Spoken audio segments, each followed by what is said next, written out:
Bienvenue dans cette émission VYP avec mon invité Anne Weber. Bonjour. Bonjour. Vous êtes la fondatrice d'une entreprise de conseil d'entreprise plutôt, qui s'appelle In Men We Trust, dont on croit dans les qualités humaines et dans l'humain, c'est ça, c'est ce que ça veut dire. Et vous êtes aussi l'autrice d'un livre qui s'appelle Powerful Procrastination, et on va parler avec vous de ce mot un peu étrange, mais qui est de plus en plus employé. Je crois que ça a été le mot le plus recherché en 2020 sur Google, c'est ça ? Tout à fait, oui.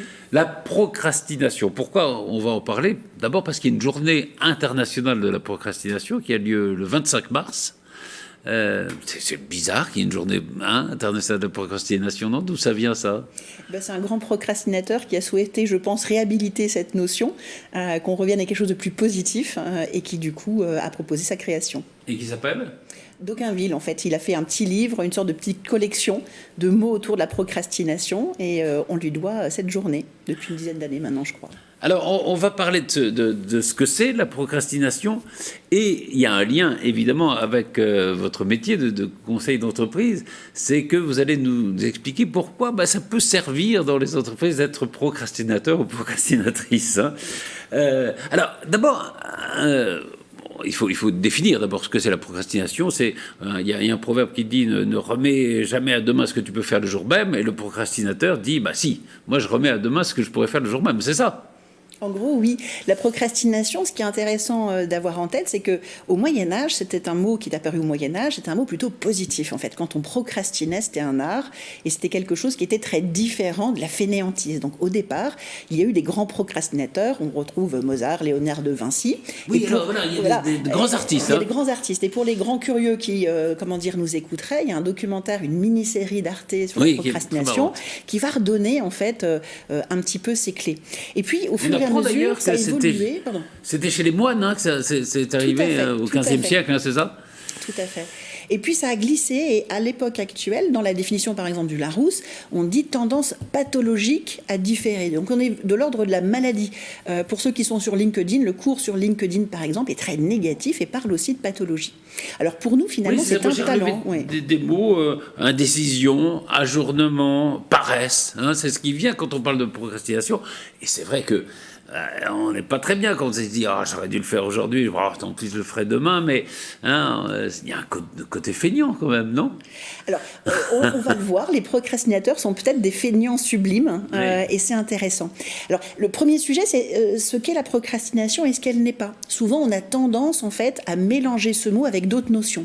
C'est important de faire cette différence parce que si on ne pose pas le bon mot, on n'aura pas la bonne solution. Très souvent c'est confondu avec le premier sujet, ce qu'on peut qualifié de captologie, c'est-à-dire quand on est pendant des heures sur Twitter ou sur les réseaux sociaux, on est vraiment dans un mécanisme qui est entretenu, on appelle ça la science de la captation d'attention. Tout est fait pour nous entraîner finalement à le faire. Donc ça c'est une notion intéressante, mais c'est pas de la procrastination par exemple. Non, ce que vous voulez, si notre attention est captée par autre chose, c'est-à-dire qu'on peut passer des heures sur les réseaux sociaux et ne pas faire ce qu'on avait à faire. Il y a ça aussi, non ? Eh bien, nous, ce que l'on recommande, et ce qui est bien précisé dans le petit livre, c'est de comprendre ce mécanisme qui ne va pas être de la procrastination, qui est vraiment être attentif aux mécanismes qui nous rendent captifs des réseaux sociaux. Il y a un livre qui a été écrit, par exemple, par Bruno Patino, qui est vraiment... alors, je ne sais plus exactement, il y a le mot poisson rouge dans le titre, je le recite dans l'ouvrage, qui est très bien, très pédagogique, très sympa à lire. Il explique bien ce phénomène. Et puis, du coup, une personne avertie en valant deux, c'est beaucoup plus simple de s'en détacher. Deuxième élément, souvent on confond finalement également la procrastination avec une moindre capacité à se concentrer. On est dans une société où finalement notre capacité de concentration est souvent battue en brèche, et là c'est difficile, et pareil ce n'est pas de la procrastination, et il est mieux, plus utile de retravailler sa capacité à se concentrer. On le voit notamment sur des consommations un peu importantes d'écran chez les enfants. Les études, pour peu qu'on regarde de façon très précise, montrent bien que l'on va avoir une concentration qui va baisser. Et là, pour les grands curieux, allez voir les travaux de Demurger, qui est un neuroscientifique, sur, par exemple, la fabrique du crétin digital, qui va vraiment bien expliciter ces mécanismes ou comment l'attention peut descendre. Donc ça, c'est pas de la procrastination. Non, c'est pas de la procrastination. Mais alors, qu'est-ce que c'est la procrastination? Alors du coup, je fais la troisième exception qu'il faut enlever. On peut aussi avoir des vraies blessures psychologiques, des vrais sujets. Un événement, de mémoire traumatique, un viol, une grande difficulté, et avoir une difficulté à passer à l'acte. Là non plus, ce ne sera pas de la procrastination. Une fois qu'on a enlevé ces trois sujets, c'est quoi la procrastination? C'est la capacité à calculer des scénarios dans des environnements complexes. On a partagé avec vous une petite représentation. Capacité à calculer des scénarios dans des environnements complexes. On l'a représenté dans le livre avec une métaphore visuelle, un hélicoptère au-dessus d'un labyrinthe et avec une flèche qui traverse ce labyrinthe. Pourquoi? C'est parce que le procrastinateur a un talent spécifique que tout le monde n'a pas, et ce que je vais raconter ne parlera peut-être qu'à une partie de vos auditeurs, qui va être de comprendre la complexité, on l'a symbolisé par le labyrinthe, plus facilement que d'autres, je comprends ce qui se passe. Ceux qui n'ont pas ce talent sont dans le labyrinthe et vont avoir le nez sur le mur, vont trouver ça moins facile, et on va avoir la capacité à calculer la meilleure façon de procéder. Alors pourquoi, du coup, on a ces sujets de délai? Eh bien, c'est parce que tant que tous les éléments ne sont pas présents dans le calcul, on pourrait avoir un meilleur scénario. Donc, tant que je n'ai pas de deadline, pas la peine de lancer ce super calculateur. C'est pour ça... J'essaie pour savoir si j'ai un peu compris. Est-ce que ça veut dire qu'au fond, le procrastinateur ou la procrastinatrice, ce sont des gens qui réfléchissent longuement à la solution du problème et qui ne l'appliquent que quand ils sont à peu près sûrs qu'elle est bonne? Non, c'est l'inverse. Ah. C'est que on pourrait, pour les fans de Harry Potter, on voit qu'on peut avoir des photos qui bougent, ou les gens qui ont vu ce film Labyrinthe, ce labyrinthe, il pourrait bouger, on pourrait le faire animer. Il y a toujours des nouveaux éléments. Quand on est dans une situation complexe, il y a toujours de nouveaux éléments qui vont venir dans le calcul, dans la prise en compte. Donc le procrastinateur, s'il n'a pas de deadline, s'il n'est pas obligé de calculer, il va naturellement attendre le lendemain, et puis le lendemain, et puis le lendemain, puisqu'il pourrait y avoir de nouveaux éléments dans cette situation complexe. C'est pas juste. Donc c'est pas une question de longueur. On retrouve par exemple dans les gestions de crise, sur des théâtres d'opération, dans des gestions de crise, des procrastinateurs qui font merveille. On en a parmi nos clients. Pourquoi? C'est parce que là, ils sont deadline après deadline, et du coup, on a vraiment l'essence même de ce talent, le calcul de scénarios dans des environnements extrêmement complexes. Donc, il faut se défaire de l'idée que le procrastinateur traîne. Il faut des deadlines. Alors, il faut des deadlines. C'est clé pour les procrastinateurs, et idéalement des deadlines générés par d'autres. Un exemple pour vous faire rire, quand j'ai décidé d'écrire le livre, je suis moi-même une grande procrastinatrice, j'ai commencé par donner une deadline en disant ce sera sorti le jour de la journée mondiale de la procrastination. Je l'ai annoncé à tout le monde et ensuite je me suis mise à écrire le livre. J'étais bloquée, il fallait que ce soit sorti. On est vraiment dans cette logique. Il y a aussi le... Est-ce que le fait par exemple, de se mettre au dernier moment à faire quelque chose, c'est de la procrastination? Clairement. Tous les procrastinateurs se mettent toujours systématiquement à la dernière minute, toujours dans cette logique d'avoir l'ensemble des éléments. On a toujours 4 grandes phrases dans la procrastination que l'on va répéter inlassablement. Elles sont décrites dans le livre. Quand on n'a pas conscience de ces phases, on peut un peu les subir. On peut se dire à certains moments, mais je ne comprends rien, je suis bête, je n'arrive pas à avancer. On peut se dire à certains moments, j'ai le cerveau encombré, mon Dieu, ça n'est pas clair. Et puis ensuite avoir ces moments de fulgurance où on va pouvoir enfin délivrer. Comprendre toutes ces étapes, ce qui se passe cérébralement, c'est la possibilité de les maîtriser et de ne garder que le bon côté des choses. Mais je reviens à ce que je vous disais tout à l'heure. Vous me disiez non, mais je crois que c'est quand même un peu une vérité. C'est-à-dire, est-ce que le procrastinateur, c'est pas celui qui réfléchit à la solution du problème assez longuement et donc qui repousse le moment de le résoudre au moment où il est sûr de le résoudre? Non, j'ai tout faux quand je dis ça. Oh non, je plaisante. Ce que je veux dire, c'est que souvent, on attache à la procrastination le fait de ne pas être sûr, d'avoir une mésestime de soi. Et donc, on a posé on a posé quelque chose d'assez faux. Souvent, les procrastineurs, sévères comme moi, peuvent avoir... Procrastinateurs, on peut dire les deux. On peut dire les deux.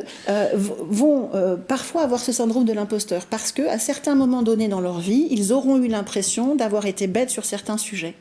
En fait, pour que le cerveau d'un procrastinateur fonctionne bien, il a besoin d'avoir un peu les coins du labyrinthe. Dans quel bac à sable de complexité je vais jouer?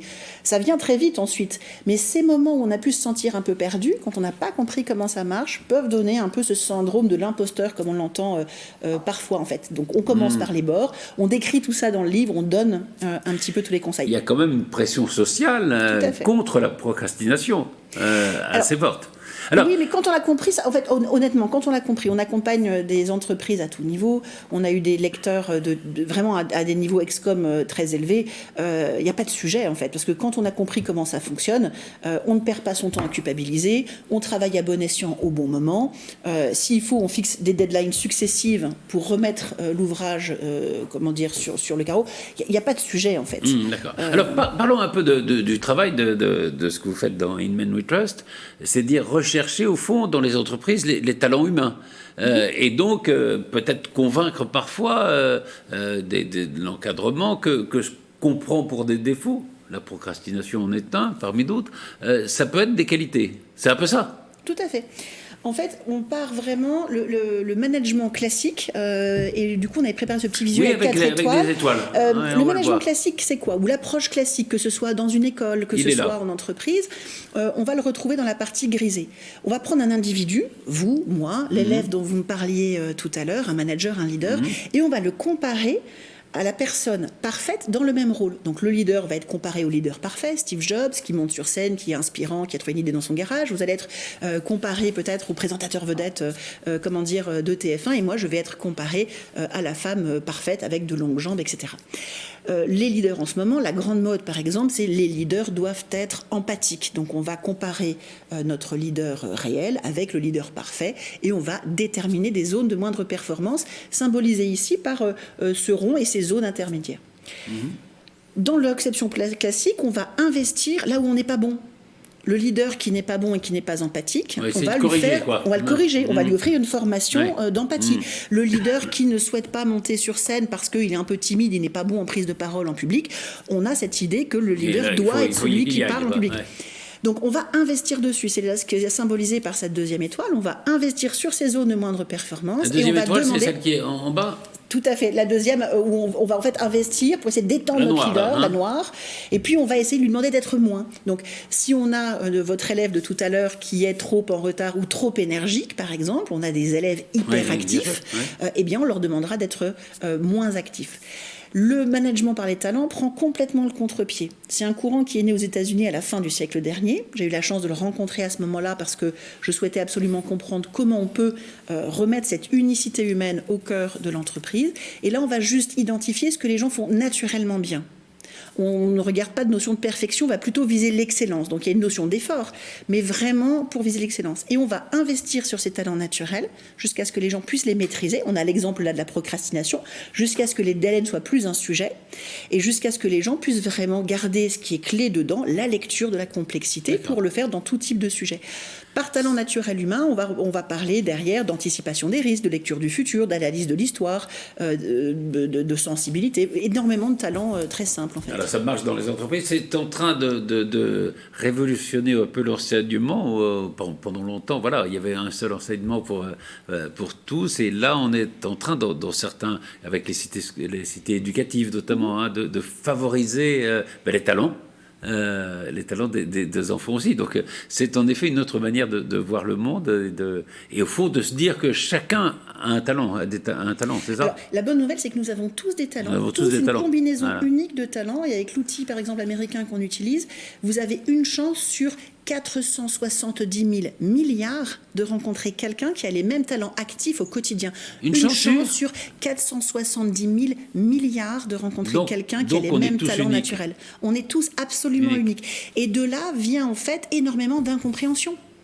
Puisque ces unicités, donc, tout l'enjeu du management par les talents tel qu'on le pratique, c'est de réconcilier ces unicités pour que chacun puisse mieux se comprendre et mieux interagir avec les autres.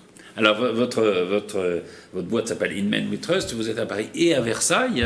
J'avais oublié de dire au début, en vous présentant, vous avez aussi dirigé pendant de nombreuses années la culture au département des Yvelines.